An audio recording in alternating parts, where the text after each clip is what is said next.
Hello my students, welcome to my 100% English channel. Today we will study about the third part of past continuous tense. Past continuous tense जिसके बारे में हम पिछले video में पढ़ चुके हैं, उसके आइडेंटिफिकेशन के बारे में जाना, अफर्मेटिव सेंटेंस पढ़ा, निगेटिव सेंटेंस पढ़े। आज हम लोग इंट्रोगेटिव सेंटेंस पढ़ेंगे।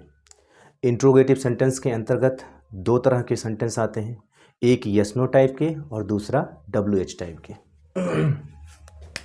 तो आज हम लोग जो है पढ़ेंगे क्या,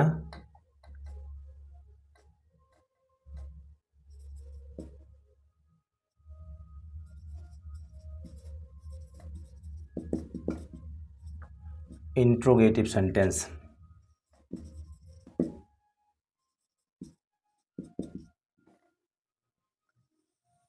आज हम लोग इंट्रोगेटिव सेंटेंस पढ़ेंगे जिसे हम कहते हैं प्रश्नवाचक वाक्य। इसमें दो तरह के सेंटेंस होते हैं। नंबर एक है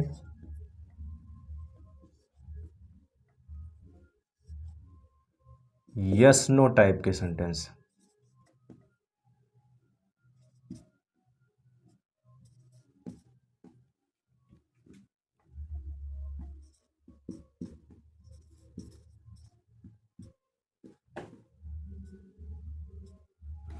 और दूसरा है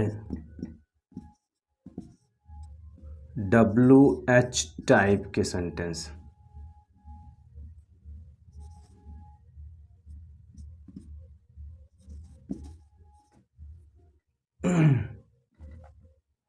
यस नो टाइप के सेंटेंस और WH टाइप के सेंटेंस।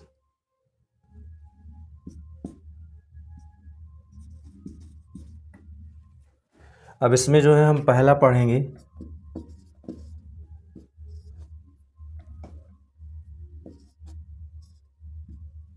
यस नो टाइप के सेंटेंस।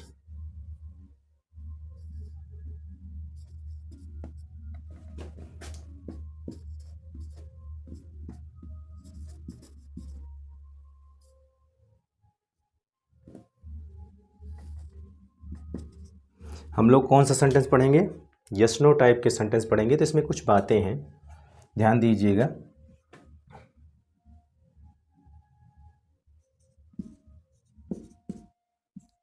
हिंदी वाक्य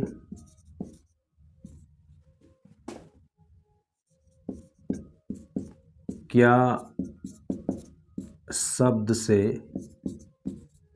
शुरू होता है? हिंदी वाक्य क्या शब्द से शुरू होता है और इस क्या शब्द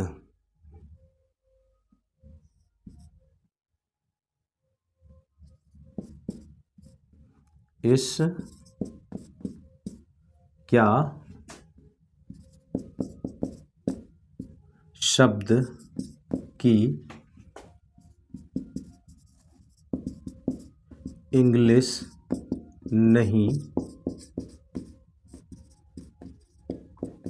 लिखते हैं। इस क्या शब्द की इंग्लिश नहीं लिखते हैं। लेकिन एक बात और है,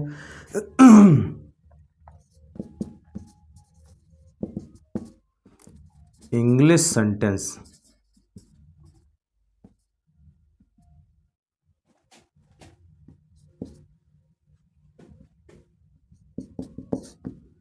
हेल्पिंग वर्ब से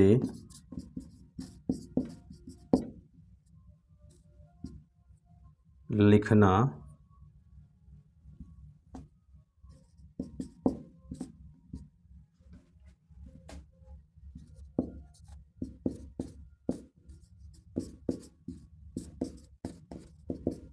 शुरू करते हैं। हेल्पिंग वर्ब से लिखना शुरू करते हैं।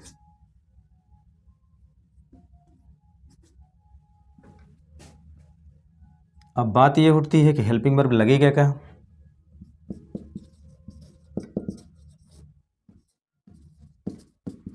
तो हेल्पिंग वर्ब जो लगता है वो लगता है वाज या फिर वर। अगर हमारा सब्जेक्ट सिंगुलर है, कैसा है? सिंगुलर सब्जेक्ट है,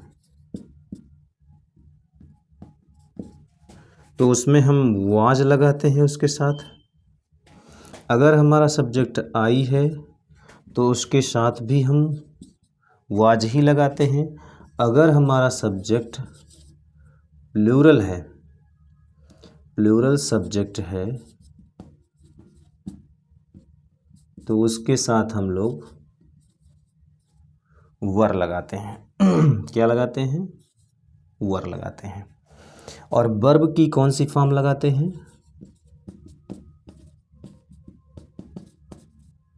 वर्ब की फर्स्ट फॉर्म में आईएनजी लगाते हैं।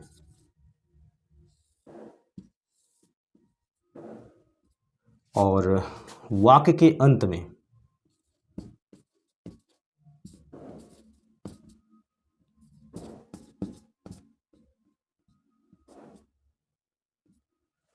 वाक्य के अंत में क्वेश्चन मार्क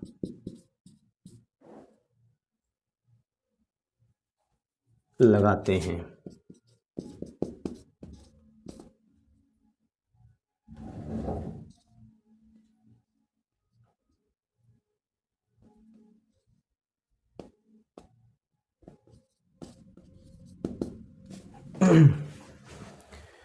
और इसका जो स्ट्रक्चर बनता है,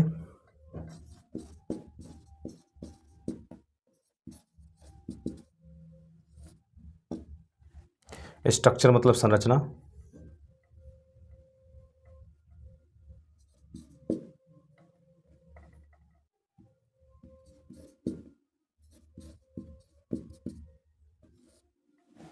तो स्ट्रक्चर जो बनता है वो बनेगा क्या? सबसे पहले हम लिखेंगे सब्जेक्ट, ये नहीं सब्जेक्ट नहीं, पहले हेल्पिंग वर्ब लिखेंगे।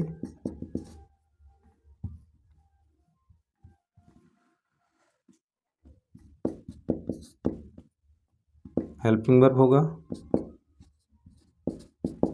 फिर सब्जेक्ट होगी,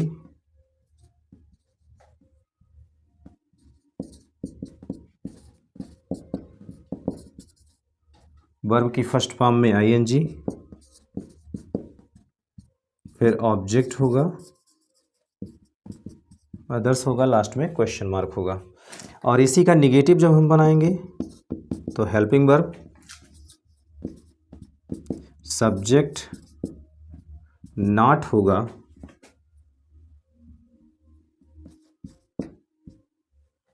और फिर उसके बाद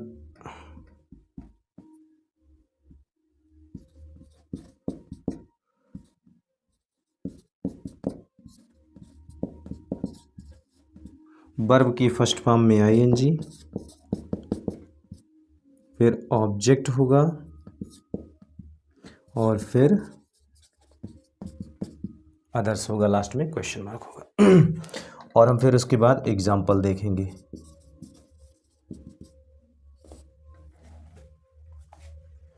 अब ध्यान ये दीजिएगा कि आपको जो बात बताई गई है एग्जाम्पल में देखें हम, तो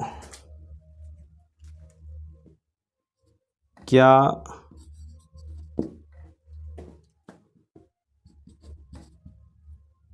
मोहन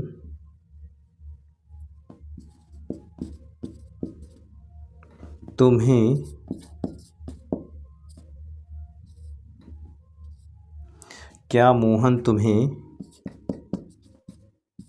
गाली दे रहा था? और दूसरा सेंटेंस जो आपका है, क्या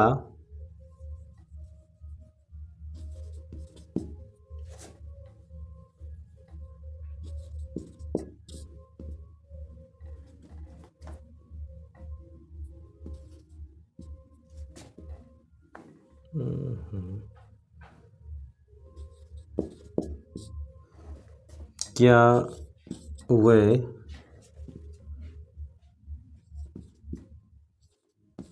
आम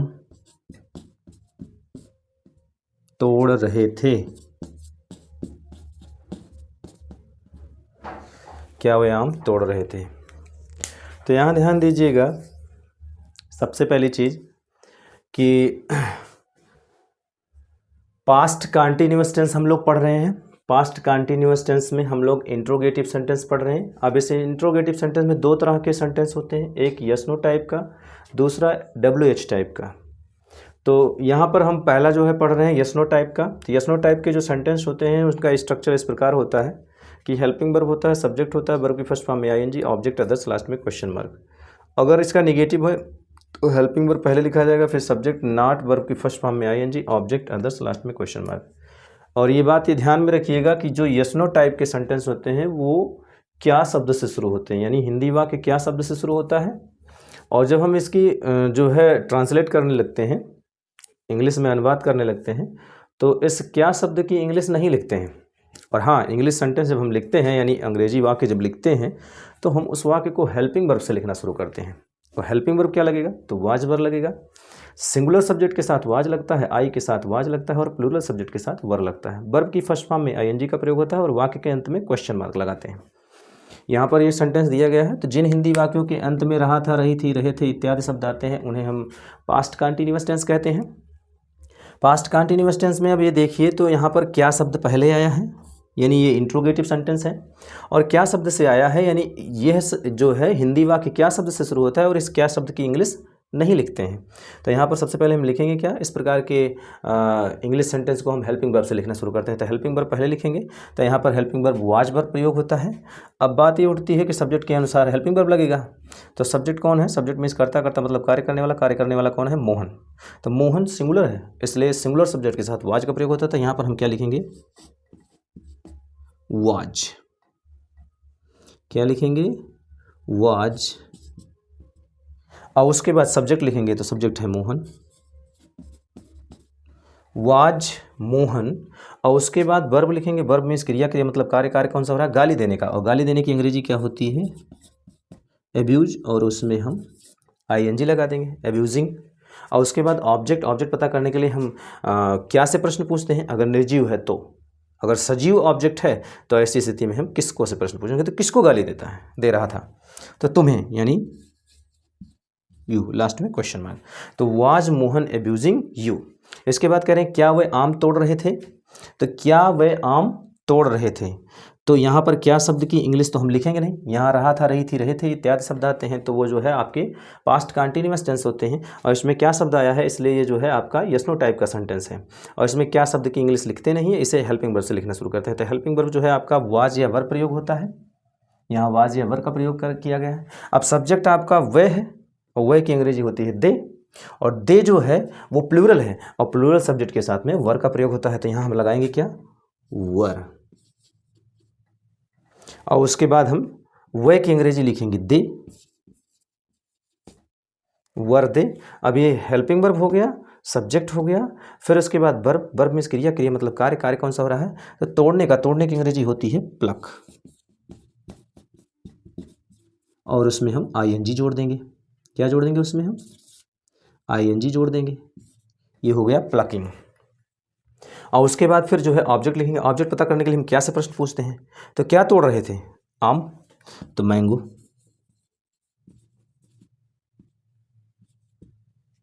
वर दे प्लकिंग मैंगो, क्या वे आम तोड़ रहे थे।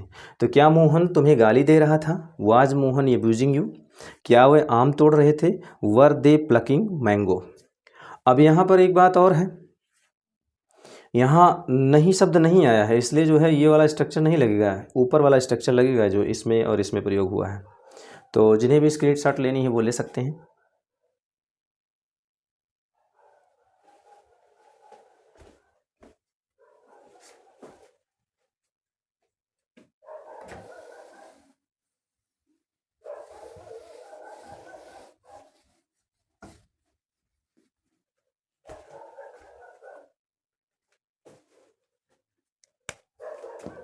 और कुछ सेंटेंस और देख लीजिए।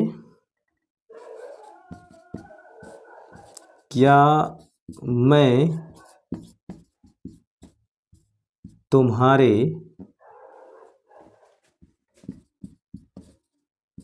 साथ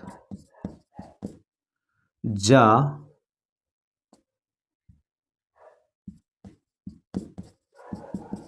रहा था। तो जाहिर सी बात है, क्या मैं तुम्हारे साथ जा रहा था। अब रहा था, रही थी, रहे थे, ये आपका जो है वो पास्ट कंटिन्यूअस टेंस हो गया। अब इसमें जो है आपका क्या शब्द से शुरू हुआ है, तो क्या शब्द की अंग्रेजी तुम लिखते नहीं है, यस नो टाइप का सेंटेंस है, तो क्या शब्द की इंग्लिश लिखेंगे नहीं, तो हम इसे जो है हेल्पिंग वर्ब से लिखना शुरू करते हैं। हेल्पिंग वर्ब जो है वो आपका वाज या वर लगता है। अब क्योंकि आपका जो है सब्जेक्ट वो मैं है, मैं की अंग्रेजी आई होती है और आई के साथ वाज का प्रयोग होता है, तो वाज आई। अब क्या मैं तुम्हारे साथ नहीं जा रहा था, ये देखिए, क्या मैं तुम्हारे साथ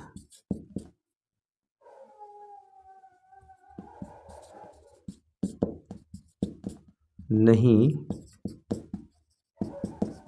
जा रहा था, क्या मैं तुम्हारे साथ नहीं जा रहा था। तो यहाँ पर जो है नहीं शब्द की निगेटिव, यहाँ नहीं शब्द आया इसलिए हम ये दूसरा वाला स्ट्रक्चर प्रयोग करेंगे। तो हेल्पिंग वर्ब हो गया, सब्जेक्ट हो गया, फिर उसके बाद नॉट लगाएंगे, उसके बाद वर्ब में क्रिया, क्रिया मतलब कार्य, कार्य कौन सा हो रहा है, जाने का, जाने की अंग्रेजी होती है गो, उसमें हम आईएनजी लगाएंगे, गोइंग।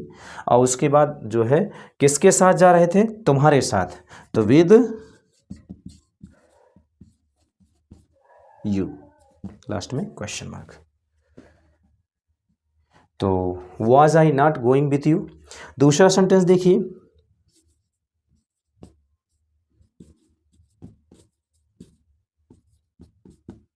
क्या लड़कियां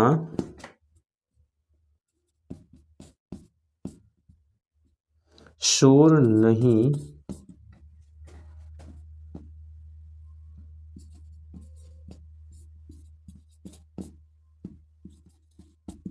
मचा रही थी, क्या लड़कियां शोर नहीं मचा रही थीं। तो रहा था, रही थी, रहे थे, ये पास्ट कंटिन्यूअस टेंस हो गया। अब इसमें जो है आपका क्या है, क्या शब्द से शुरू हुआ है, तो भाई यस नो टाइप का सेंटेंस है, तो यस नो टाइप के सेंटेंस क्या शब्द से शुरू होते हैं और इस क्या शब्द की इंग्लिश नहीं लिखते हैं, और इसे हम हेल्पिंग वर्ब से लिखना शुरू करते हैं। तो हेल्पिंग वर्ब क्या लगाएंगे हम, वाज या वर लगाएंगे। अब हमारे पास सब्जेक्ट जो है वो लड़कियां हैं, लड़कियां गर्ल्स होती हैं, और गर्ल्स जो होता है वो प्लूरल होता है, तो इसलिए प्लूरल सब्जेक्ट के साथ हम वर का प्रयोग करते हैं, तो इसलिए हम यहाँ क्या प्रयोग करेंगे, वर। उसके बाद फिर द गर्ल्स,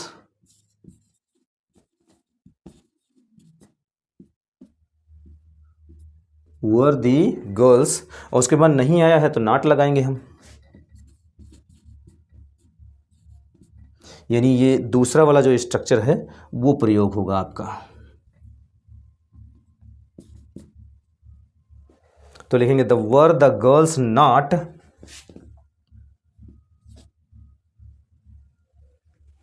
उसके बाद वर्ब की फर्स्ट फॉर्म में आएंगे, तो वर्ब में क्रिया, क्रिया मतलब कार्य, कार्य कौन सा हो रहा है, मचाने का, मचाने की अंग्रेजी होती है मेक, और उसमें हम आईएनजी लगा देंगे, मेकिंग। और उसके बाद फिर हम जो है क्या लिखेंगे, ऑब्जेक्ट लिखेंगे। ऑब्जेक्ट पता करने के लिए हम क्या से प्रश्न पूछते हैं, क्या मचा रही थी, तो शोर, मेकिंग अ,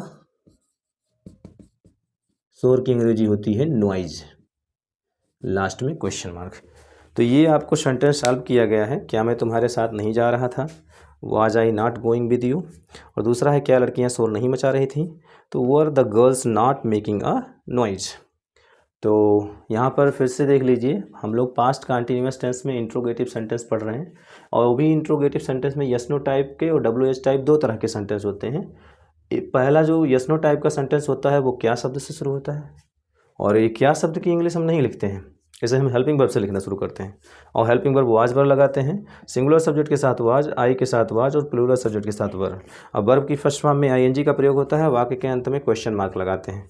यहाँ स्ट्रक्चर आपने लिखा है, हेल्पिंग वर्ब सब्जेक्ट, वर्ब की फर्स्ट फॉर्म में आईएनजी, ऑब्जेक्ट अदर्स, लास्ट में क्वेश्चन मार्क। इसी का निगेटिव हम देखेंगे, तो helping verb subject not, verb की फर्स्ट फॉर्म में आईएनजी, ऑब्जेक्ट अदर्स, लास्ट में क्वेश्चन मार्क। एग्जाम्पल है, क्या मैं तुम्हारे साथ नहीं जा रहा था, was I not going with you, क्या लड़कियां शोर नहीं मचा रही थीं, were the girls not making a noise. इस प्रकार से सेंटेंस सॉल्व किया गया है। जिन्हें भी स्क्रीनशॉट लेनी है वो ले सकते हैं।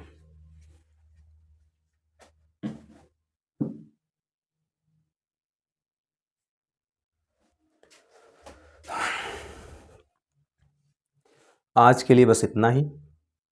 हमारी वीडियो कैसी लगी कमेंट करके बताइएगा, और इसे समझने में अगर दिक्कत हो रही है तो पास्ट कंटिन्यूअस के टेंस से संबंधित पार्ट 1 और पार्ट 2 पड़ा हुआ है वीडियो हमारे चैनल पर।